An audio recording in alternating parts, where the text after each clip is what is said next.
Radhe Radhe guys. तो guys आज की वीडियो में आपने थंबनेल तो देख ही लिया होगा। तो आज की वीडियो में हम स्टार्ट करने वाले हैं 10th क्लास का साइंस का चैप्टर नंबर फर्स्ट, जिसका नाम है chemical reaction and chemical equation. ठीक है, तो मैं ऊपर लिख देता हूं। ठीक है, आपको दिख रहा होगा। ठीक है, अब दिख रहा है आपको। ठीक है, तो चैप्टर का नाम है chemical chemical reaction and chemical equation. Chemical reaction and chemical equation, ये है चैप्टर का नाम। अब हम आगे बात करते हैं इसको हमें किस तरह से स्टडी करना है। सबसे पहले मैं थोड़ा सा इसको ऊपर कर लेता हूं ताकि आपको दिखता रहे। ओके गाइस, तो जस्ट 2 मिनट्स। हाँ, अब ठीक है। ठीक है, अब आपको दिख रहा होगा। तो ये चैप्टर है, अब हमें इसे स्टार्ट करना है। तो सबसे पहले गाइस हमें इसमें पढ़ना क्या है। हमें इसमें सबसे पहले पढ़ना होगा चेंज इन सब्सटेंस। सबसे पहले हम पढ़ेंगे चेंज इन सब्सटेंस। गाइस ये जो क्लास है वो इंग्लिश मीडियम वाले बच्चों के लिए है। अगर आप हिंदी मीडियम वाले हैं तो आप मुझे प्लीज कमेंट कर दीजिए एंड आप बता दीजिए कि आपको हिंदी मीडियम में भी क्लास चाहिए, तो मैं आपके लिए जरूर क्लास बनाऊंगा। लेकिन अगर आप कमेंट नहीं करेंगे तो मुझे लगता है, क्योंकि फिलहाल अभी इंग्लिश मीडियम का दौर चल रहा है तो इंग्लिश वाले बच्चे ज्यादा हैं। लेकिन अगर आपको जरूरत है, आपको नीड है हिंदी में भी, तो मैं हिंदी में बना दूंगा। ठीक है, अभी स्टार्ट करते हैं। Change in substance. अब चेंज इन सब्सटेंस में हमें पहला पढ़ना होगा फिजिकल चेंज। ठीक है, पहला है फिजिकल चेंज। मैं यहां पे लिख रहा हूं फिजिकल चेंज, और यहां पर हम बात करेंगे केमिकल चेंज की। किसकी? Chemical change. आशा करता हूं आपको दिख रहा होगा। तो सबसे पहले हम एक एक पॉइंट लेके चलते हैं, फिजिकल चेंज में क्या होता है एंड केमिकल चेंज में क्या होता है। तो फिजिकल चेंज में क्या होगा? Change in physical properties. Sorry, spelling में दिक्कत हो गई। चेंज इन, आप सही लिख लेना guys, change in physical properties. Change in physical properties. ठीक है, यानी कि जो रासायनिक गुणों में परिवर्तन होता है। ठीक है, सॉरी, भौतिक गुणों में परिवर्तन होता है। ठीक है, तो यानी कि हिंदी मीडियम वाले बच्चे हैं तो अगर वो देखना चाहे तो वो लिख सकते हैं कि यहाँ पर फिजिकल यानी कि फिजिकल प्रॉपर्टी यानी कि भौतिक गुणों में परिवर्तन होता है। और अगर यहाँ हम बात करें तो यहाँ पर होगा रासायनिक गुणों में परिवर्तन, यानी कि हम कह सकते हैं चेंज इन केमिकल प्रॉपर्टीज। ठीक है, यानी कि यहां पर रासायनिक गुणों में परिवर्तन होता है और यहां पर भौतिक गुणों में परिवर्तन होता है। तो यहां पर केमिकल चेंज होता है और यहां पर फिजिकल चेंज होता है। तो हमें ये बात समझनी होगी, यानी कि यहां पर केमिकल प्रॉपर्टीज में चेंज होगा और यहां पर फिजिकल प्रॉपर्टीज फिजिकल प्रॉपर्टीज में चेंज होगा। ठीक है, आशा करता हूं आपको समझ में आ चुका होगा पहला पॉइंट। अब हम अगली बात करने वाले हैं। यहाँ पर अगली बात करेंगे कि ये टेम्परेरी चेंज होता है। ठीक है, अब ये टेम्परेरी क्यों होता है ये थोड़ी देर बाद में आपको समझ में आएगा कि ये टेम्परेरी चेंज क्यों होता है। ठीक है, ये टेम्परेरी चेंज है। ठीक है, यानी कि ये अस्थायी है। हिंदी वाले बच्चे अगर लिखना चाहें तो लिख सकते हैं ये अस्थायी है, और ये होता है परमानेंट चेंज। ठीक है, कैसा होता है ये? Permanent change. कैसा चेंज होता है गाइस? परमानेंट चेंज होता है। ठीक है, ये तो होता है टेम्परेरी चेंज और ये होता है परमानेंट चेंज। ठीक है, आगे हम बात करें। अच्छा, ये टेम्परेरी चेंज क्यों होता है और ये परमानेंट चेंज क्यों होता है, ये आपको थोड़ी सी देर में आपको मैं बताने वाला हूं, अभी आप देखते रहिए। ठीक है, अगली बात हम करने वाले हैं द स्टार्टिंग मटेरियल। ठीक है, जो प्रारंभिक पदार्थ है। ठीक है, स्टार्टिंग मटेरियल। ठीक है, स्टार्टिंग मटेरियल्स रिकवर्ड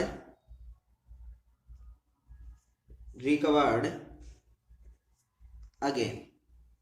ठीक है, जो प्रारंभिक पदार्थ है वो पुनः बनता है, यानी कि जो हमने पदार्थ लिया था वो वापस बन जाएगा। जैसे कि एग्जांपल लेंगे है H2O का। ठीक है, पानी है, पानी से बर्फ बन जाता है और बर्फ से फिर पानी बन जाता है। तो यही काम इसे कहते हैं, यानी कि जो हमने पदार्थ पहले लिया था वो वापस बन जाता है, यानी कि जो सब्सटेंस हमने पहले लिया था, वही स्टार्टिंग में लिया था, वही वापस बन जाता है। तो हम कहेंगे the starting material recovered again, यानी कि जो पहले लिया था वही वापस बन जाता है। लेकिन इसके अंदर क्या होता है? ठीक है, इसके अंदर क्या होता है? द स्टार्टिंग मटेरियल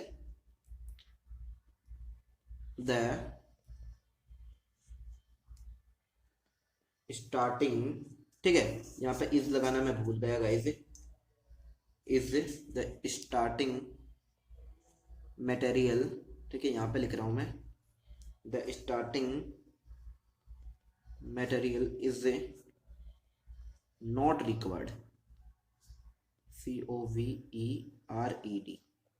ठीक है, स्पेलिंग में कोई दिक्कत नहीं होनी चाहिए,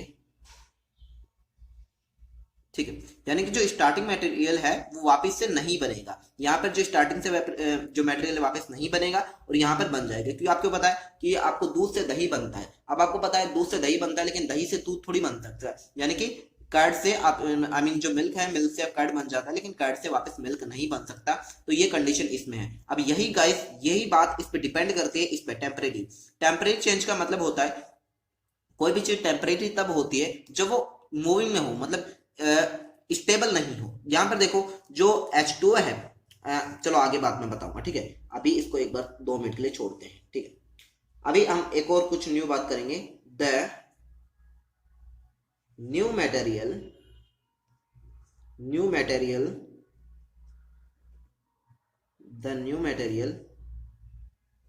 is not formed, the new material is not formed, और यहां पर हम लिखेंगे द न्यू मटेरियल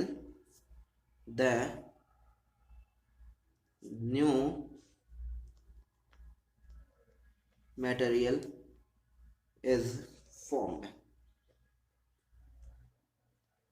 यानी कि यहाँ पर जो न्यू मटेरियल है, यानी कि नया सब्सटेंस है, वो बनेगा, और यानी यहाँ पर नहीं बनेगा और यहाँ पर बनेगा, ठीक है, ये बात आपको याद रखनी है, ठीक है। अब इसका एग्जाम्पल लिख लेते हैं हम, ठीक है, इसके एग्जाम्पल्स लिख लेते हैं हम, एग्जाम्पल्स का इसमें हो जाएगा आइस मेल्टिंग, ठीक है, आइस मेल्टिंग,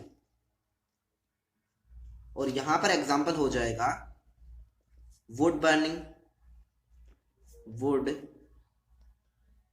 बर्निंग, और दूसरा हो जाएगा, एक और एग्जाम्पल आप लिखेंगे रशिंग ऑफ आयरन, ठीक है, रशिंग ऑफ आयरन।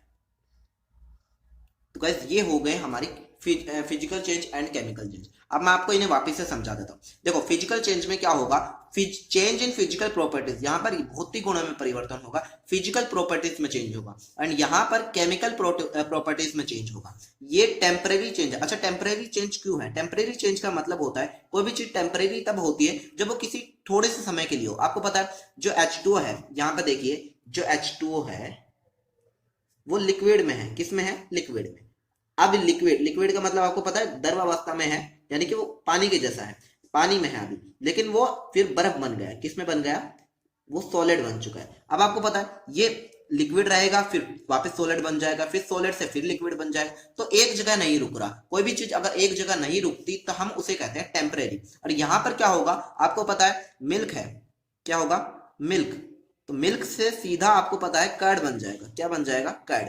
ठीक है, ये भी आप लिख सकते हैं कि दूध से दही बनना, ये भी आप कर सकते हैं। ठीक है, अब आपको पता है मिल्क से कर्ड बनेगा, लेकिन कर्ड से मिल्क नहीं बनता, इसलिए हमने ये रिवर्सिबल प्रोसेस नहीं है, एंड ये रिवर्सिबल प्रोसेस है। ठीक, तो आपको समझ में आ चुका होगा। इसलिए यह परमानेंट है, क्योंकि यहाँ पर कर्ड बन गया, अब वो परमानेंट है, अब वो वापस चेंज नहीं होगा। आशा करता हूं आपको समझ में आ चुका होगा। अब हम बात करने वाले हैं केमिकल चेंज की। ठीक है, आई मीन केमिकल रिएक्शन की, कि केमिकल रिएक्शन की डेफिनेशन क्या होती है। केमिकल रिएक्शन, ठीक है, हिंदी में कहते हैं रासायनिक अभिक्रिया। अगर हिंदी वाले बच्चे हैं तो वो भी लिख लेना कि हिंदी में कहते हैं रासायनिक अभिक्रिया। अब इसे हम कैसे लिखेंगे, इसकी डेफिनेशन लिख लेना guys. The chemical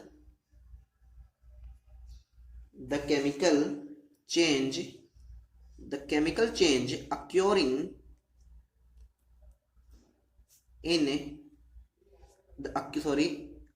in a substance. आशा करता हूं आपको दिख रहा होगा। Occurring in a substance is called chemical reaction. Chemical, ठीक है, यानी इसका कहने का मतलब है, यानी कि जो सब्सटेंस में होने वाला जो परिवर्तन, यानी कि केमिकल चेंज, सब्सटेंस में होने वाला केमिकल चेंज ही क्या कहलाएगा? Chemical reaction. यानी किसी भी सब्सटेंस में अगर कोई केमिकल चेंज हो रहा है, किसी भी सब्सटेंस में अगर कोई केमिकल चेंज हो रहा है तो हम उसे ही केमिकल रिएक्शन कहेंगे। क्या कहेंगे?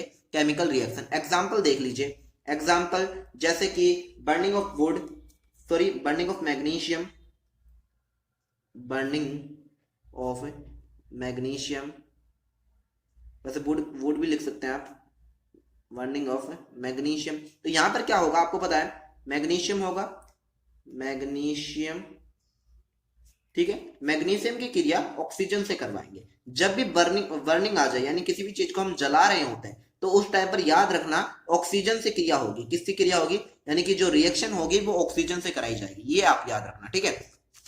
तो मैग्नीशियम की क्रिया हमने किससे करवा दी? ऑक्सीजन से करवा दी। अब ऑक्सीजन से करवाने के बाद हमें यहां पर क्या मिल जाएगा?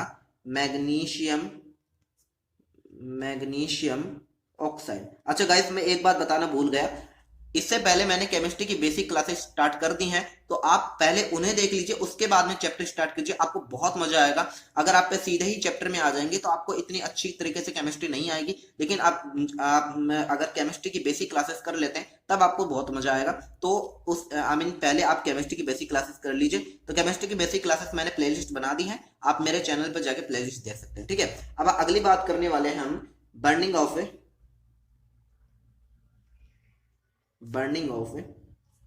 कोयल, ठीक है, यानी कोयले का जलना। तो कोयला एक तरह से कार्बन ही होता है। क्या होता है? कार्बन।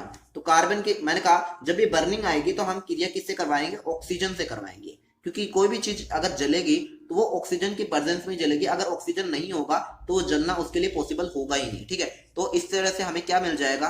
कार्बन डाइऑक्साइड, ठीक है। अभी फिलहाल हम नाम देख रहे हैं, क्या स्टार्टिंग से देख रहे हैं, आगे हम देखते देखते इसे और डीप में जाएंगे, ठीक है।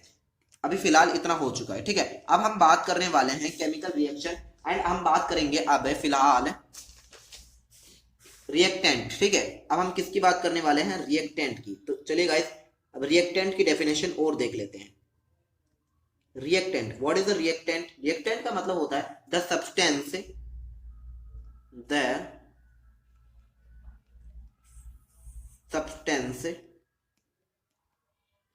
taking part in a chemical reaction is called reactant.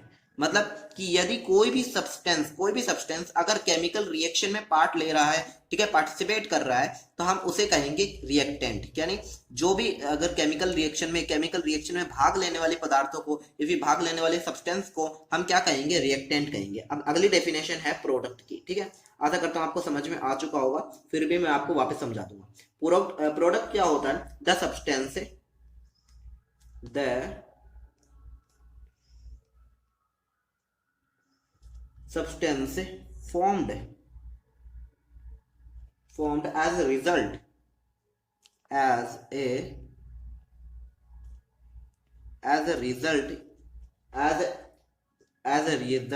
in chemical reaction, formed as a chemical reaction, sorry guys, chemical reaction is called product, ठीक है। यानी कि the substance formed as a result, यानी कि किसी भी सब्सटेंस का as a formed in chemical reaction, इन कर लेना गाइस यहाँ पे, ठीक है। The substance formed as a result in a chemical reaction is called product है। यानी कि जो सब्सटेंस हमें प्राप्त होगा रिजल्ट के तौर पर, ठीक है, केमिकल रिएक्शन के रिजल्ट के तौर पर, तो हम उसे कहेंगे प्रोडक्ट, ठीक है। अब मैं आपको समझा भी देता हूं। जैसे कार्बन है, कार्बन रिएक्शन में पार्टिसिपेट कर रहा है, एंड ऑक्सीजन क्या है? ऑक्सीजन। तो इसे आप समझ लीजिए, ऑक्सीजन, ठीक है। तो ये है रिएक्टेंट। क्या है गाइस? रिएक्टेंट क्या है? रिएक्टेंट। आपको दिख रहा होगा, एंड ये भी रिएक्शन में पार्टिसिपेट कर रहा है, तो इसे भी हम कहेंगे रिएक्टेंट। क्या कहेंगे? रिएक्टेंट। लेकिन जो हमें रिजल्ट के तौर पे बनेगा, इन दोनों के रिजल्ट के तौर पे बनेगा, उसे हम कहेंगे प्रोडक्ट। तो रिजल्ट क्या बनेगा?